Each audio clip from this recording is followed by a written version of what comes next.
Isang mapagpalang umaga sa atin lahat.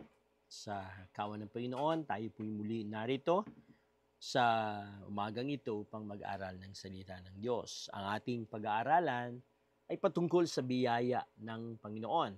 Tayo ay nasa pamantayan ng kawan ng Panginoon, ngunit makikita natin yung lahat ng sistema, lahat ng paraan na ginawa ng ating Diyos. Yung ating pinakapanginoon ay bumaba sa lupa at ibinigay ang kanyang buhay para sa atin. Iyon ay biyaya. Hindi tayo karapat-dapat, ngunit tayo ay tumanggap. At yung paraan na yun, makita natin, ito yung tinatawag natin ang biyaya ng Diyos. Kaya dito sa Romans chapter 5, verse 20 to 21, ganito ang sinasabi: Nang magkaroon ng kautusan, dumami ang pagsuway, ngunit sa pagdami naman ng mga pagsuway ay biglang sumagana ang kagandahan loob ng Diyos. Kaya nga kung paanong naghari ang kasalanan sa pamamagitan ng kamatayan, gayon din naman maghahari ang kagandahang loob ng Diyos sa pamamagitan ng pagpapawalang sala. Ito'y nagdudulot ng buhay na walang hanggan sa pamamagitan ng ating Panginoong Jesucristo. Tayo'y manalangin. Panginoon, salamat sa iyo sa biyayang muli na iyong binigay sa iyong salita. Gamitin mo to sa aming kalakasan. Gamitin mo, Panginoon, ang oras na to upang iyong pangunahan kami kung anong nais naming malaman at nais naming isabuhay. Tulungan niyo po kami na mas makita namin yung kalinawan ng iyong ginawang paraan para kami ay makapaglingkod sa iyo, para kami ay maging malaya. Salamat, Panginoon, sapagkat inaangkin namin na sa umagang ito ang pagpapala mo ay aming tatanggapin. Ito po ang aming panalangin sa pagtitiwala at pagbibigay ng kaparaanan at kakayahan sa Banal na Espiritu na siyang mangunguna sa amin. Sa pangalan ni Jesus itong aming dalangin. Amen. Dito sa ating binasa, makita natin yung paghalos comparison ni Jesus, comparison nung kautusan, comparison nung sin at ng grace, ang pagtutulad din maging ng law and grace. Pero dito makita natin, may binanggit siya na nang dumating kasalanan, lumaganap o sumagana, increase, yung kamatayan, naghari ang kamatayan. Pero merong comparison. Ngunit nung dumating yung biyaya, yung kagandang loob ng Diyos, sabi dun abound, ang ginamit is abound, ay mas lalong nanagana ang kabutihan, ang naghari, ang katwiran ng Diyos na siyang nagdadala ng buhay na walang hanggan sa pamamagitan ng ating Panginoong Yesus. Kaya dito, makita natin yung kaibahan. Kung titingnan natin ang buong chapter 5, ito'y tumutukoy sa pagpapaging ganap natin sa harapan ng Panginoon. Paano tayong pinawalang sala ng Diyos? Paano tayong pinatawad ng Diyos pamamagitan ng pananampalataya? At ito'y biyaya na bigay ng Diyos. Kaya mula sa umpisa ng chapter 5, makita natin puro comparison. Comparison kung bakit binigay ang kautusan, anong ginawa ng kautusan, nung magkasala, yung first Adam at second Adam na ang second Adam na walang iba kundi ang Panginoong Yesus ay tumatalakay sa lahat ng ito. Binabanggit dito at pinapaliwanag ano yung naging epekto ni Adan nung siya'y nilikha ng Diyos, na siyang pinaka mapalad sa lahat ng tao kasi kadalasan pagsilang natin, hindi na ganun kaganda ang ating kalagayan. Kaya nung tinukso tayo, madali tayo matukso. Pero si Adam, nandun sa pinakamagandang kalagayan. Diyos mismo ang nakipag-usap sa kanya. Diyos mismo ang kausap niya. Pero naipagpalit niya pa rin ang Diyos. Dahil sa kahinaan nung laman. Dahil dun sa panlilinlang na ginawa sa kanyang laman. At dito, nakita natin, naghari ang kasalanan. At sa paghari ng kasalanan, kasamang naghari ang kamatayan. Pero salamat sa Panginoon, dumating yung pangalawang Adan para baguhin, para ibahin yung pagkakamali nung unang Adan. Kaya yun yung maganda sa bagay na to, yun yung makita nating nakakapagbigay ng kasiyahan kasi yung pagkakamali na ginawa ng tao, mismong sa biyaya ng Diyos, siya'y nagkatawang tao, namuhay kasama natin, pumasok siya sa katawang mahina, sa katawang nagkakasala. Subalit, pinilit niya at ginampanan niya na tuparin ang kautusan ng hindi nagkakasala at pagkatapos bayaran ng ating kasalanan at ng kasalanang hindi siyang gumawa, kundi tayong gumawa. At upang yung kanyang kabanalan, yung kanyang kabutihan ay sa atin, ay mapasa atin.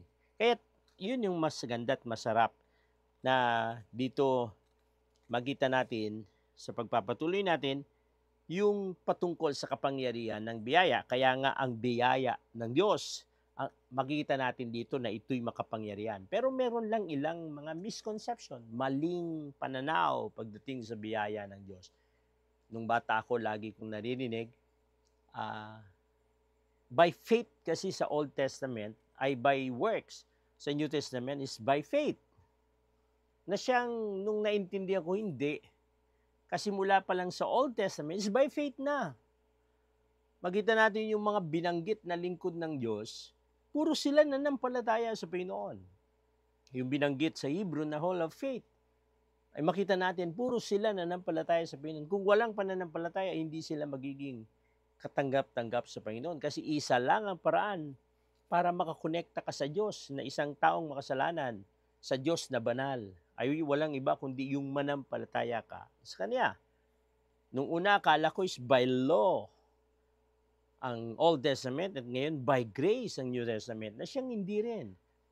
Kasi pagdating ng New Testament, hindi naman tinanggal totally ang law, kundi nawalan lang siya ng kapangyarihan sa tao kasi dumating ang biyaya. Pagdating ng biyaya, hindi ka naman niya alisin. Natuparin ang kautusan, bagkus mas palalakasin ka niya para matupad mo ang kautusan na galing sa Diyos. Kaya misconception, ang biyaya ay hindi lisensya para magkasala. Hindi rin to ticket para pwede kang magkasala. Ang biyaya ay hindi rin nagdadala ng mahinang devotion sa Diyos. Na kapag hindi ka nakatuon sa biyaya, ay kapag nakatuon lang sa biyaya at ginagawa mong i-justify natin yung ating kasalanan, nagiging liberal ang buhay natin kasi sabi natin, ligtas naman ako. Na siyang hindi ganon ang konsepto ng biyaya. Kasi ang biyaya ay kapangyarihan sa Diyos. Tatlong bagay ang nais nating banggitin. Una, yung kahangahangang pinagmulan ng biyaya. At ang pangalawa ay yung kakaibang kaparaanan ng biyaya. At yung pangatlo, makapangyarihang kadailanan ng biyaya. Dito, nakita natin na sinabi niya na kinabit yung kautusan at kinabit yung biyaya. Na dito makita natin ano bang koneksyon ng kautusan at biyaya. Hindi natin maitataas ng gusto ang biyaya kung hindi natin naintindihan ang kautusan. Bakit ba binigay ang kautusan? Wala ba itong naging silbi? Hindi. Hindi mo maintindihan ang biyaya kung hindi mo naintindihan ang kautusan, kung hindi mo naranasan ang kautusan. Hindi mo maintindihan ang New Testament, ang bagong tipan, kung hindi mo naintindihan yung lumang tipanan na ginawa ng Diyos. Lahat to'y may ginampanan. Pero kung titingnan natin at ibubuod natin ang dahilan kung bakit ibinigay ang kautusan. Una, para ipahayag yung kadakilaan ng Diyos, yung kabanalan ng Diyos, yung kanyang pagiging matuwid. Kaya ang kautusan ay laging tumatalakay sa kasalanan. Tinutukoy nito ng mga bagay na huwag mong gagawin. Tinutukoy nito yung mga bagay na may kinalaman sa kaparusahan kapag hindi mo natupad yung kanyang pamantayan. Ito'y nag-aalok din ng mga gantimpala kung hindi ka gagawa ng kasalanan. At yun yung kautusan. Pero sabi ni Apostol Pablo, walang nakatupad sa kautusan. Wala kahit isa. Sabi niya, lahat tayo'y kapos dun sa pag-abot sa Diyos. Bakit? Sapagkat tayo'y naging makasalanan. Kaya dito makikita natin kung paanong yung unang tipan na siyang hindi natin natupad dahil sa kahinaan ng laman, sa biyaya ng Diyos, may bumaba sa lupa, nagkatawang tao, namuhay kasama natin, at namuhay upang tayo'y alisan ng kasalanan sa pamamagitan ng kanyang kamatayan sa krus at bigyan ng bagong buhay sa pamamagitan ng kanyang pagkabuhay na maguli. At yun ay biyaya. Kasi yung bagay na hindi natin kayang gawin pagkatapos ng kaligtasan, pagkatapos ng pagkipagrelasyon sa Diyos, pagkatapos na masumpungan ka ng ating Panginoon, ikay biglang magiging ibang pagkatao. Simulan natin dun sa san ba ito nagmula? Kaya kahangahangang pinagmulan. Paano ito nagsimula? Kung titingin tayo sa iba't ibang libro, titingin tayo sa kasaysayan ng mundo, titingin tayo sa sistema ng iba't ibang kaharian na nabuhay o empire na nabuhay noon, wala ni isa man tayong makikita patungkol sa biyaya. Hindi alam ng mundo ang biyaya. Bakit? Ang mundo ay nabubuhay sa sarili mong kakayanan. Para kapag palain, gawin mo to. Pag hindi mo ginawa ito, hindi mo matatanggap yung anumang bagay na mabuti. Dapat lahat ng kabutihang tinatanggap mo, galing sa'yo, galing sa effort mo, galing sa lakas mo, galing sa talino mo, galing sa kabutihan mo. Hindi ka pwedeng tumanggap ng anumang bagay na hindi mo pinaghirapan, na hindi mo nagawa. Pero ang biyaya, hindi ganun. Kaya nga tinawag natin unmerited favor. Hindi mo ginawa, pero mayroong gumawa para sa iyo. Hindi ka karapat dapat, pero ibinigay para sa iyo. Kaya dahil sa Panginoong Yesus, nagawa natin na maligtas. At yun ay biyaya na tanging paraan sa sistema ng pananampalataya. Kaya dito malinaw na ang biyaya ay hindi mo narinig kanino man. Ang biyaya ay hindi mo nabasa o napanood sa anumang television. Hindi ito nakuha ng biglaan, kundi ito'y kakaiba talaga at hindi pangkaraniwan na gawain ng tao.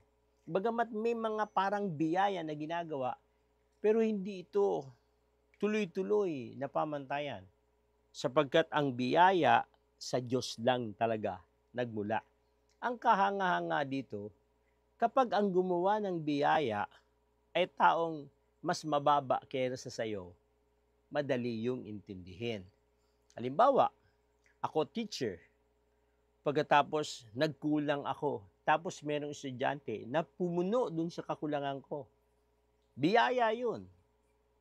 Pero bilang isang guro, makita mo, kahanga-hanga yung bata na gumawa ng biyaya para ako pagpalain.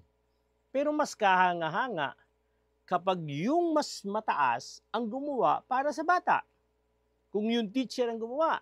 At nais nating tingnan sa biyaya na pinag-uusapan natin kung bakit siya ang kahangahang paninimula, iisa ang pinakamakapangyarihan sa mundo. Iisa ang manlilika. Iisa ang may kakayahan at may kapangyarihan. Walang iba kundi ang Diyos. Pero siya ang nagpasimula ng biyaya. Bagamat siya'y hari na kapag nagkasala ka, nararapat lang na siya'y magparusa. Siya'y manlilika na tinulad sa magpapalayok. Pag hindi niya nagustuhan yung kanyang nilika, ito'y kanyang babasagin. At ito'y malaya niyang gagawin sapagkat siya ang lumika. Pero ang nakakahanga-hanga, yung manlilika ay nagpakumbaba para iligtas yung kanyang nilika. Tinulad niya na maging tao. Kita natin siya'y naging anak ng karpintero. At balang araw, siya'y naging karpintero. Sa anong dahilan? Ba't kailangan niyang gawin yun? Makita natin, una, pagpapakumbaba para makita natin yung tagapagligtas na darating ay para sa lahat ng tao. Pero higit sa lahat, kaya siya isinilang na karpintero para siya malakas, para siya lumakas. Bakit? Kasi hindi lang siya bumaba sa lupa para mamuhay, bumaba sa lupa para tiisin yung paghihirap ng krus na siyang magpapaalis, na siyang magbabayad sa lahat ng ating kasalanan. Kung hindi malakas ang katawan ni Jesus, hindi niya magagawang iligtas tayo. Yung pag-iyak niya pa lang ng dugo, halos ang sabi ng medisina ay meron nang na sumabog dun sa ugat ng kanyang puso. Pero makita natin, nakakapagtaka na maabot niya pa yun. Makita natin, pinanalangin siya ng anghel at makita natin, yung lakas niya, ang dahilan, yung kanyang inipong lakas. Kasi ang karpintero noon ay hindi katulad ng karpintero natin ngayon. Karpintero natin ngayon ay pukpuk-pukpuk lang at bumubuhat lang ng mga kahoy-kahoy. Noon, sa mga nakapunta sa Israel, makita nyo, hindi kahoy ang bahay doon, kundi semento, kundi mga bato na siyang inuukit, binubuhat. At makita natin, ang karpintero, ang siyang mga malalakas nung panahon na yon. Kasi hindi mo kayang gumawa ng bahay kung hindi ka malakas. At si Jesus yun, ang kanyang piniling buhay na nagkatawang tao, pumasok sa buhay na mahirap upang lumakas ang kanyang katawan. Kasi dahil sa biyaya, yung katawan na yun ang maghihirap para sa atin. Kaya nga siya kahanga-hanga.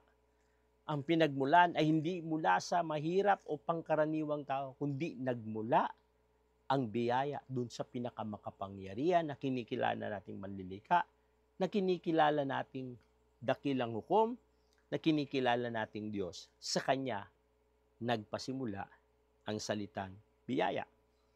Old Testament, nung nagkasala si Adan at Eva, pwede naman niyang gunawin ang mundo agad. Pwede niyang patayin agad si Adan at Eva. Pero sa biyaya ng Diyos, pinangako niya agad na isisilang ang kanyang anak na siyang binhi ng babae upang durugin yung ginawa ng ahas. Sa biyaya, makita natin, gumawa ang tao ng kanyang damit na pantakip, pero ito'y nasisira.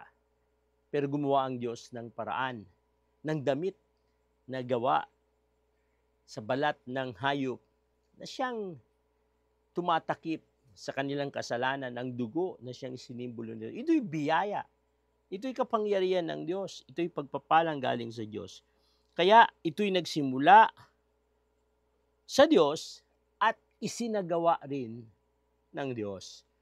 Pinakita niya, pinahayag niya sa pamamagitan ng ating Panginoong Yesus kung ano ang biyaya. Si Jesus ang biyaya.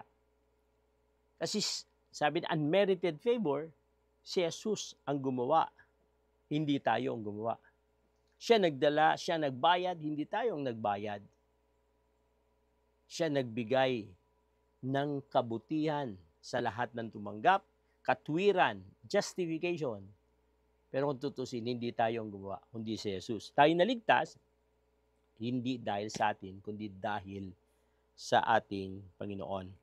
Kaya pinahayag niya sa buhay natin kung sino ang Diyos. Pinahayag niya sa buhay natin kung ano ang kaligtasan.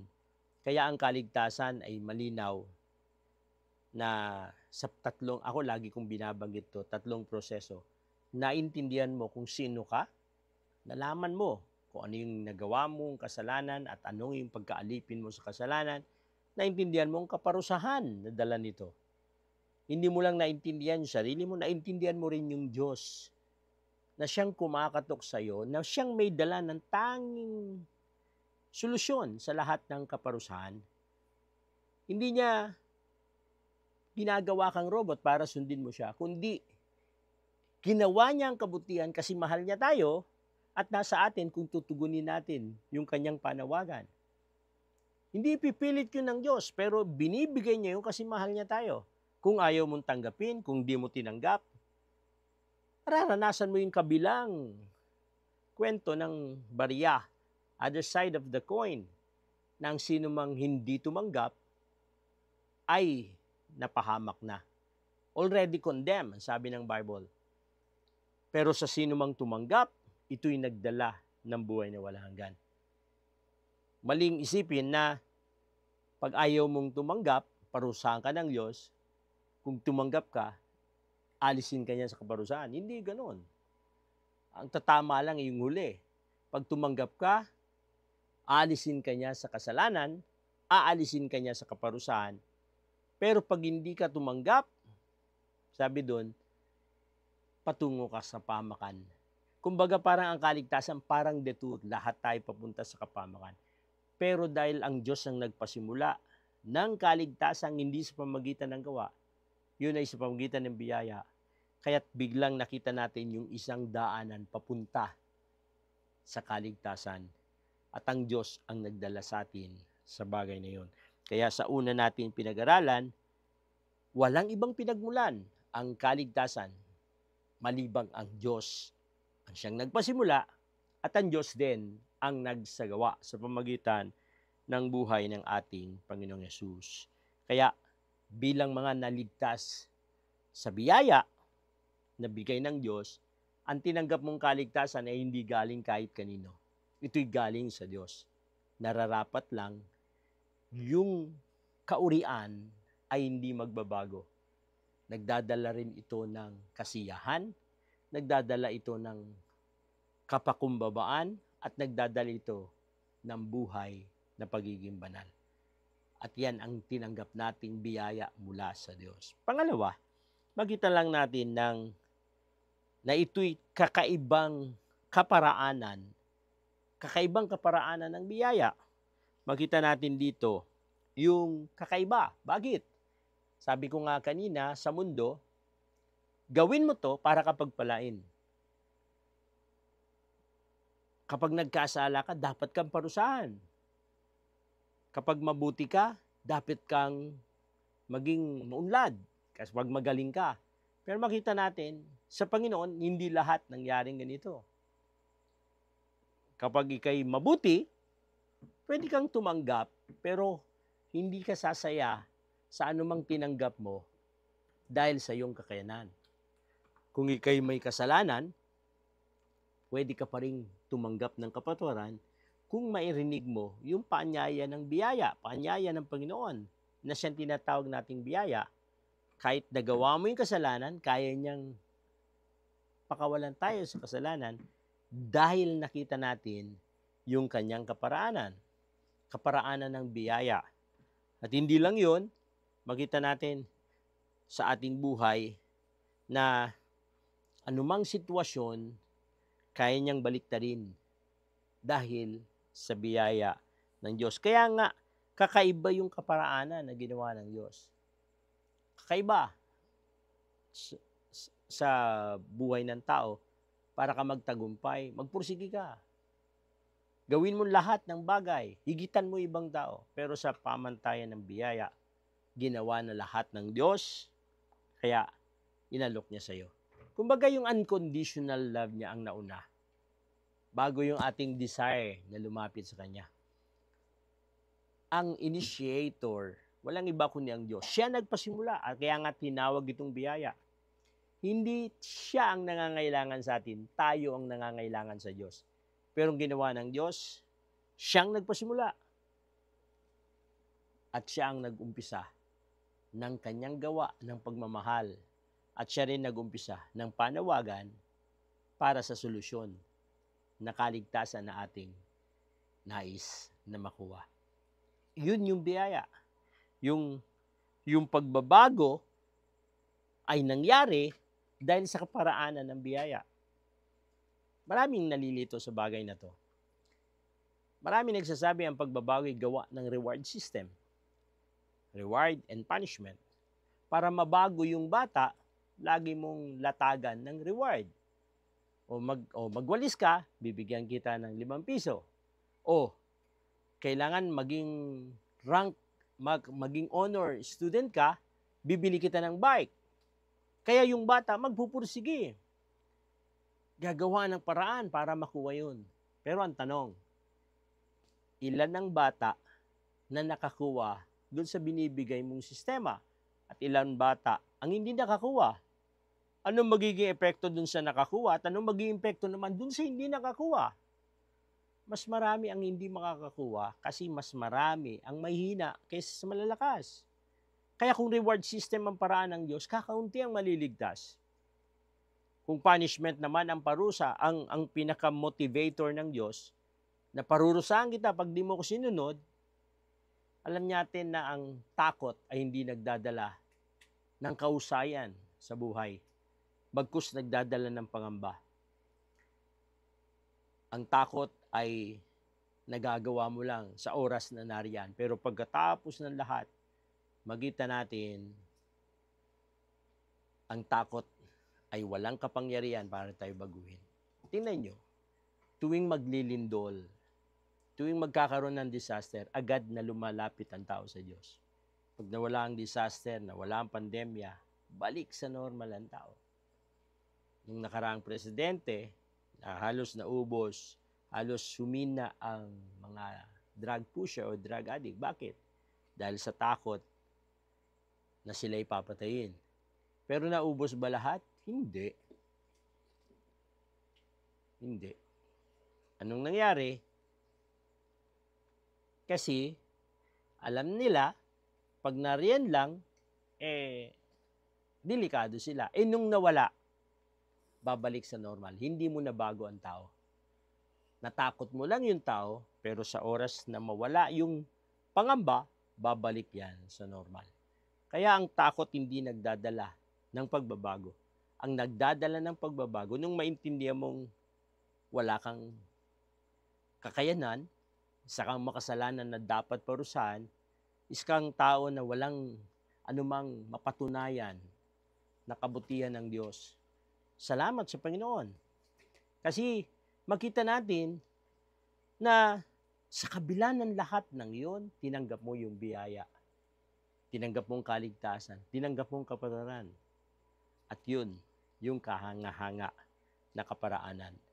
Katunayan, ang grace ay,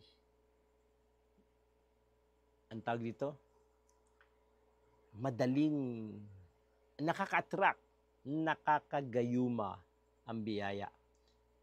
Nung nangangaral sa Old Testament, ay sa New Testament, sa church, Early Church, ang iglesia, ang laman ng kanilang pangaral ay biyaya. Alam nyo ba, yung slavery lang, tingnan nyo yung slavery, yung panahon ni Pilimon, nung ang kanyang alipin ay si Onesimus, hindi pantay ang kalagayan ng mga alipin. Almost 1/3 ng population, mga slaves. Pero pagdating ng 100th century, halos kumonti ang slave.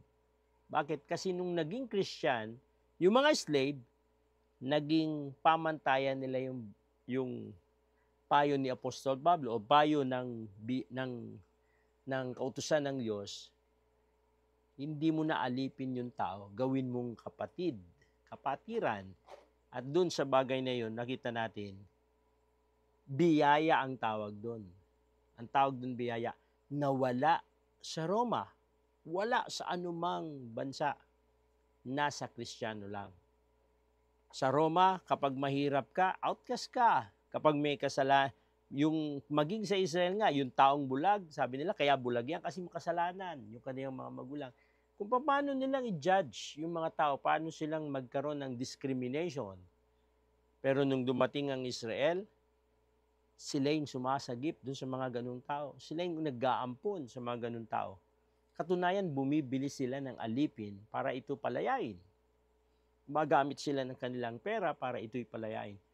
Yun yung biyaya. At paano nilang naging buhay nila yon? Kasi yun yung biyayang kanilang tinanggap. Yun yung kaparaanan ng Diyos. Ang tanong, mga kapatid, anong kaparaanan ng biyaya ng Diyos yung ating naipapamuhay?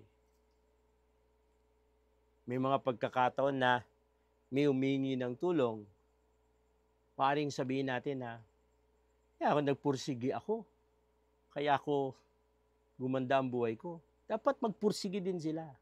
Mga kapatid, hindi yan biyaya. Kung titingnan mo yung ginawa ng Diyos, wala kang kakayahan. Wala tayong kakayahan. Inabot lang tayo ng Diyos. May mga pagkakataon na tingnan nyo yung discrimination, yung kainaan ng flesh. Yung kainaan ng flesh. Ang kainaan ng flesh, ang laging sentro sarili. Ikaw ang bida. Mahalata natin na makapangyarihan yung flesh pag ikay nakaranas ng kahirapan, nakaranas ng kagipitan, at biglang naisusumbat mo sa mga tao yung ginawa mo kung bakit mo naranasan to. Halimbawa, nagkasakit ka, walang nagbantay sa'yo, sabi mo, samantalang nung malakas pa ako bumubuhay sa kanila, malakas pa ako, ginawa ko to, nung malakas pa ako, tinulungan ko siya. Kapag yun lagi ang nasa isip mo, lulungkot ka. Bakit? Kasi nakasentro ka na marami kang ginawa para sa ibang tao. Pero kung yung paggawa mo ay ginawa mo para sa Diyos, makakalimutan mo yun. Hindi mo na maalala yun. Kasi, kasiyahan mo na ginawa yun. May mga pagkakataon, may magsasabi sa'yo, ay, hindi nyo po ko naalala. Ako yung tinulungan nyo. Ako yung pinatanggap nyo. Halos di mo na siya maalala. Kaya alam mo lang siya maalala kapag lagi mo sinusumbat siya. Ay, yung taong yan, tinulungan ko yan nung na-hospital yung anak niya. Ay, yung taong yan, Hindi ganun ang biyaya. Ang Diyos, binigay niyang lahat kasi gusto niya mabago tayo. At yung pagbabago na yun, ang hinahantay ng Diyos. Yun ang kaparaanan ng Diyos. Biyaya. Ang biyaya, hindi siya one time na maintindihan mo yung kainaan at ang Diyos, ang kanyang kalakasan ay tinanggap mo. Yun ay biyaya. Hindi. Pagkatapos mong tanggapin ang biyaya, papasok sa iyo ang biyaya at ito'y magiging buhay mo. Magiging kaparaanan mo.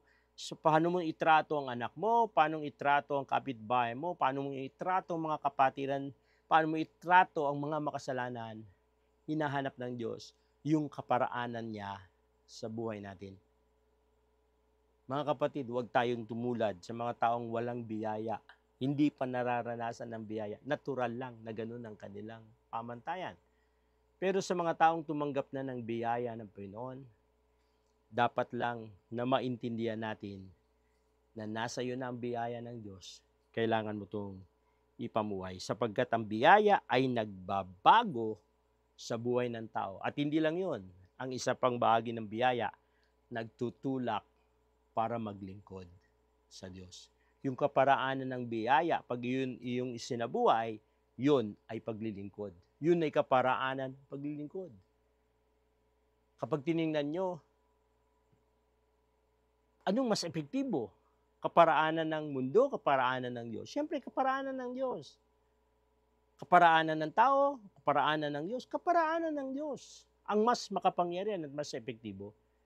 Pero nakakalungkot, pag tiningnan natin yung buhay natin, minsan din natin namamalayan, kaparaanan ng tao ang ginagawa natin.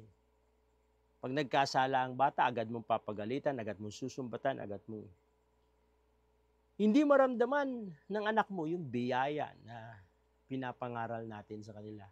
Hindi maramdaman ng kapitbahay mo yung biyaya na sinasabi. Konting pagkakamali, agad na nagagalit. Konting pagkakamali, agad na nanunumbat. Hindi yun ang biyaya. Ang biyaya ay yung ginawa ni Jesus para sa atin. At nais ng Diyos.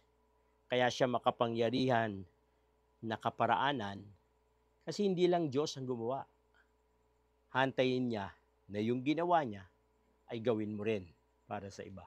At yun yung biyaya ng Diyos. Sabi ni Pablo, sa biyaya ng Diyos ako'y naligtas. Ako yung pinakamakasama. Ako yung pinakamahina. Pero sa biyaya ng Diyos, naging Kristiyano ko. At hindi lang yun. Sa biyaya ng Diyos, naging apostol ako.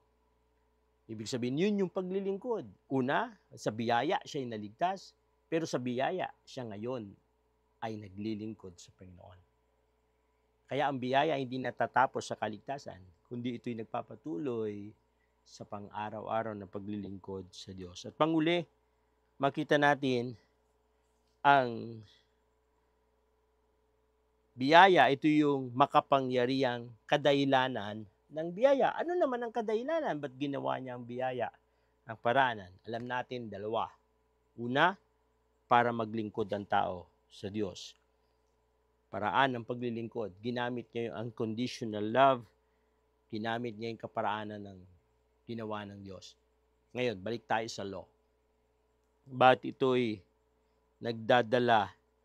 Ang kadahilanan nito ay para tayo iligtas, para tayo baguhin. Ang kautusan, yun din naman ang purpose. Pero, ang dinidiin niya, yung kasalanan natin. Kaya siya gumawa ng kautusan para sabihin na tayo yung makasalanan. At pangalawa, para sabihin na yung kasalanan natin ay patungo sa kaparusahan. At pangatlo, sinasabi doon na pwede kang gumawa ng mabuti, pwede kang gumawa ng masama. Pero magkaiba ang resulta nun. Pag gumawa ng mabuti, pagpapala. Pag gumawa ka ng masama, parusa.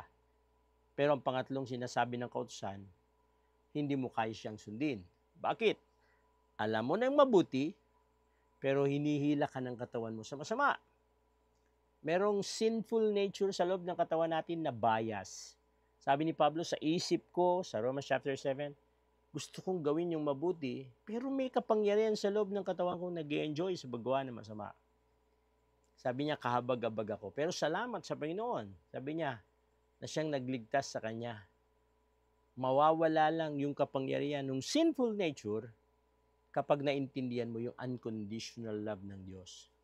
Pag naunawaan natin na mahal niya tayo, inialay niya ang kanyang buhay para sa atin, doon pa lang makikita natin ang kadahilanan, binago ko ng Diyos. Binigyan niya ako ng kaligtasan. At yun yung dahilan. Ang biyaya, matatanggap mo sa pamamagitan ng pagtugon sa pamamagitan ng pananampalataya. Walang ibang kaparaanan para matanggap ang kaligtasan. Walang iba kundi ang pananampalataya. Ang pagtugon dun sa biyaya ng Diyos, parang iba kundi pananampalataya. Minsan nakakalungkot. Sabi natin, kaya ako naligtas kasi membro ako ng isang iglesia. Ang kaligtasan sa pamamagitan ng pagiging membro ng iglesia. Ang kaligtasan ay kasi nandito ko sa isang denominasyon. Ang kaligtasan ay dahil ginagawa ko itong set of rules. Alam niyo po, lahat yun unbiblical. Ang kaligtasan, kasi narinig mo yung ginawa ni Jesus, yung gospel, yung ebanghelyo, naunawaan mo at nakita mo, merong Jesus na nagsagawa ng lahat ng yun. At itong Jesus na to ang nagbayad ng ating kasalanan. Itong Jesus na to ang siyang nabuhay na maguli at nagalok ng kapatawaran sa sino mang tatanggap at nagalok ng kaligtasan sa sino mang mananampalataya sa Kanya. At yun, nung maintindihan natin, tayo'y lumapit sa Kanya, tinanggap, nagsisi, at nanampalataya sa Kanya. Yun ang nagligtas sa atin. Hindi ang reliyon, hindi ang denominasyon, hindi yung mga rituals, kundi ang pakikinig at pananampalataya sa ating Panginoon. At yun ay biyaya, nagdadala ng ganap na pagbabago. Kaya nga nagkakaroon nga agad ng distinction. Nagiging kakaiba ka. Yung dati mong buhay, iibahin ng Panginoon. Yung dati mong kalagayan, iibahin ng Panginoon. At yun yung pamantayan, maging sa Old Testament. Nung pinili ng Diyos si Abraham, ginawa niyang kakaiba si Abraham. Sa lahat ng bagay, ang Israel, ginawa niyang kakaiba. Kakaiba sa kanilang pagkain, may mga pagkain na hindi sila kinakain, may pagkain na kanilang pinapalagaan. Kakaiba sa kanilang pagsamba sa Diyos, pagkilala sa Diyos. Isa lang ang monotheism noon, walang iba kundi ang Israel. Sa paraan ng mga rituals, tinutuli sa ikawalong araw yung sa paraan kung paano magsamba, paano manamit, ginawa ng Diyos kakaiba ang Israel. Bakit? Kasi yung purpose niya, kapag ikay naging pag-aari ko, iiwalay kita sa karamihan. Gagawin kitang kakaiba sa karamihan. At nung si Jesus ay namatay sa kakaibang paraan, at ang sino mang tumanggap sa Kanya, ay magiging iba dahil yun ay sa kagustuhan ng Diyos na makilala ka rin ng tao na nag-iba at nagbago dahil sa Panginoon. Kaya dito, makita natin hindi lang yun, kundi yung tagtutulak din siya ng paglilingkod. Ito naman yung unconditional trust.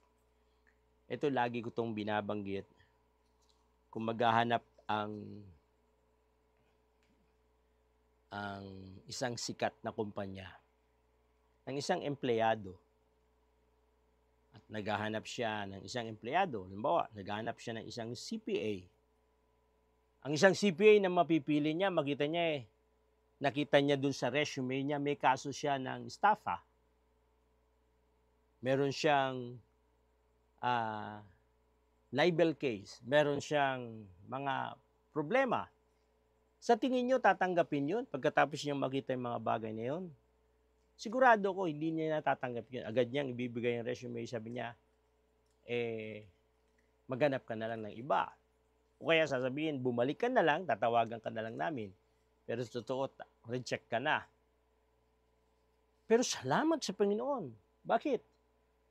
Kahit anong klaseng buhay meron tayo, kahit anong klaseng buhay, ang naipamuhay natin, kahit anong pagkakamaling nagawa natin sa oras na tanggapin natin siya, sa oras na mahalin natin siya, magugulat ka, gagamitin ka niya.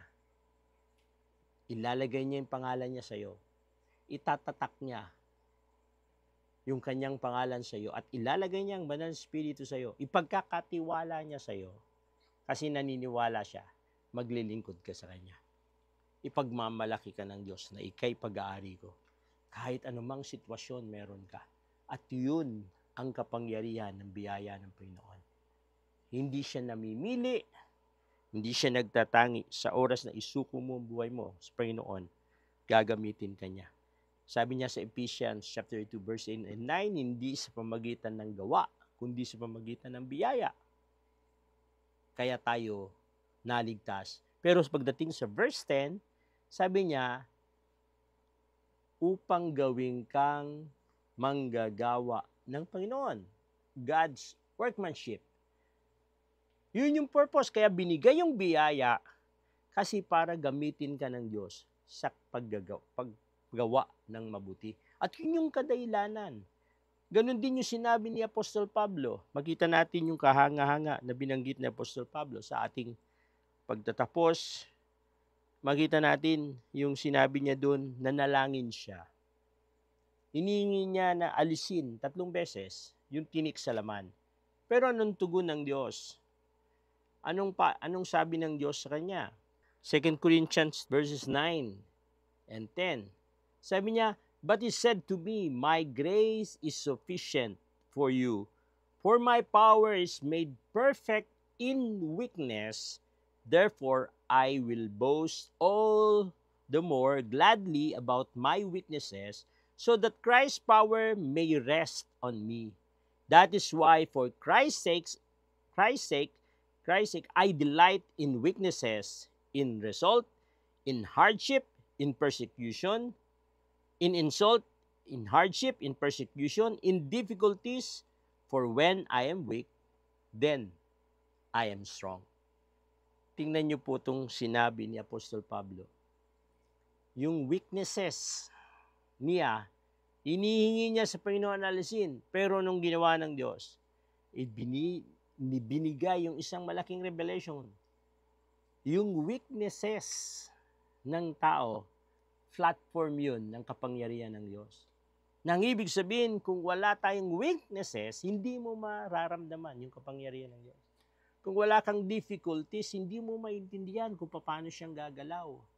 Kung walang mga persecution, yung mga binanggit niya doon, hardship, persecution, insults, difficulties, lahat ng yon ay parang platform ng Panginoon para mabuksan yung iyong pangunawa kung sino yung Diyos na pinaglilingkuran mo.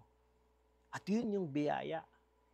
Tingnan nyo, kung walang biyaya, kaparehas lang tayo ng ibang mundo, ng ibang tao. Masaya ka lang pag may pera ka. Masaya ka lang pag wala kang sakit. Masaya ka lang pag okay ang buhay mo. Pero sa biyaya ng Panginoon, Kahit nandun ka sa kalagayang walang-wala, kahit nandun ka sa kalagayang may sakit, kahit nandun ka sa kalagayan na iniinsulto at hindi pinakikinggan, nararamdaman mo yung kapangyarihan ng Diyos. Kaya sabi niya, for when I am weak, then I am strong. Kasi nakikita niya na mas makapangyarihan ng Diyos. Kaya, mga kapatid, mas makapangyarihan ang biyaya. Dito sa binasa natin, makita natin yung comparison ng law at ng grace, comparison ni Adam, saka ni Jesus Christ. Lahat ng ito ay nagdala ng satisfaction sa buhay ng isang taong nanalig sa Panginoon. Mas makapangyarihan ang kapangyarihan ng biyaya, ng ginawa ni Jesus, ng righteousness kaysa ng sin that leads to death. Bakit? Kasi nung dumating ang kasalanan sa pamamagitan ng kasalanan ni Adam, naghari ang kamatayan at marami at lahat ng tao namatay. Nung dumating si Jesus at sino mang tumanggap sa Kanya, nagdala ito ng kaligtasan, nagdala ng pagiging matuwid na buhay, maging yung naapektuhan ni Adam ay kayang apektuhan ng kapangyarihan ni Jesus kung siya'y tatanggap sa biyaya sa pamamagitan ng pananampalataya, kayang baguhin ng Diyos. Kaya nga, mas makapangyarihan na higit at mas maraming pagpapala, quantity, yung dala nitong pagpapala, joy, peace, hope, lahat ng yan ay package pagkatapos nating matanggap yung biyaya. Napakahaba at napakalalim nung kanyang biyaya para sa anumang ating pagkukulang. Kaya niya tayong iligtas. Ang totoo, ang biyaya ang mas may kapangyarihan tayo sa atin para magbago. Habang lumalaki yung biyaya sa ating pagkakasala, lalo nating naiintindihan kung gaano kabuti ang Diyos. At dahil doon, lalong mas mahirap gumawa ng masama. Lalong mas nakakakonsensya na gumawa ng masama. Bakit? Nakita mo kung gaano kakapangyarihan ang Panginoon. Pero kung ang pamantayan natin ay hindi kaligtasang pang walang hanggan, sa oras na magkasala ka, sa oras na mag-backslide ka, nasa isip mo hindi ka naligtas. Ba't ka pa babalik sa Panginoon? Ba't mo pagagawin? Manatili ka na diyan kasi hindi ka naligtas. Na siyang hindi naisip ng taong nasa biyaya. Sa tuwing nagkakasala at siya nagkakamali, nadudurog yung puso niya at agad siyang bumabalik sa Panginoon.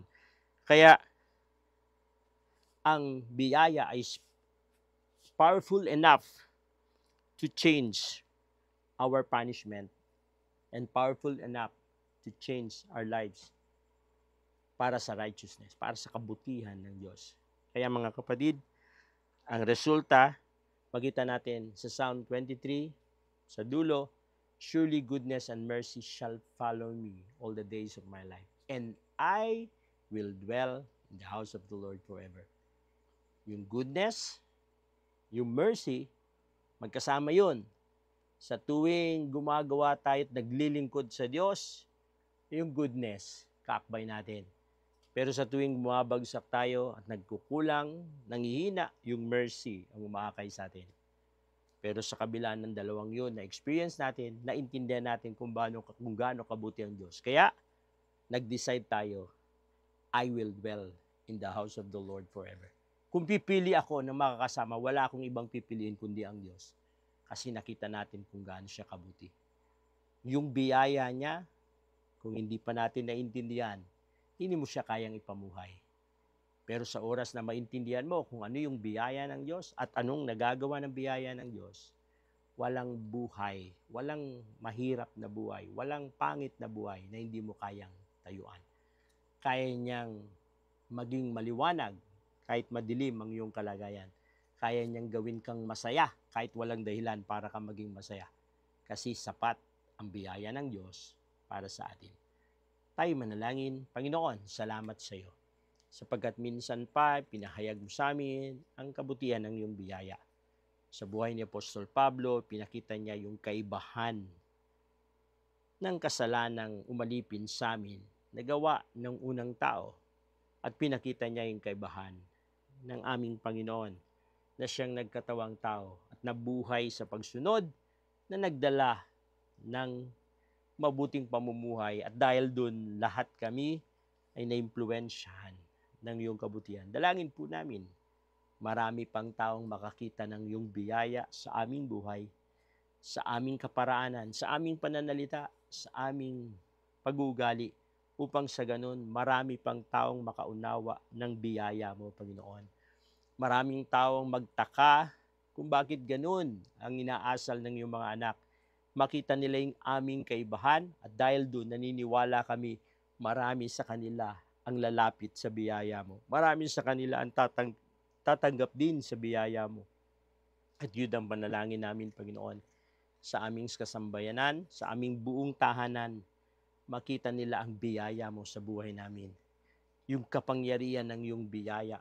At makita namin, Panginoon, na walang magpapalungkot sa amin, walang magpapahirap sa amin kung kami nabubuhay ayon sa biyaya, sapagkat sapat ka, Panginoon, sa amin. Wala kaming ikakatakot maging sa present at sa future, sapagkat alam po namin pinangako mo na lahat ng kabutihan para sa amin. Kontrolado mong lahat para sa amin. Kaya dalangin po namin kalakasan ng aming pananampalataya, katatagan ng aming pananampalataya, at panalangin din namin, Panginoon, ang tulong na ibibigay mo sa aming mga kapatiran, tulong na igagawad mo sa aming buhay. Kayo po ang aming dinadalanginan, kayo po ang aming pinapakumbabaan. Hayaan mo, Panginoon, na maranasan namin ang iyong kabutihan. Sa pangalan ng aming Panginoong Yesus, itong aming dalangin. Amen. Amen. God bless you.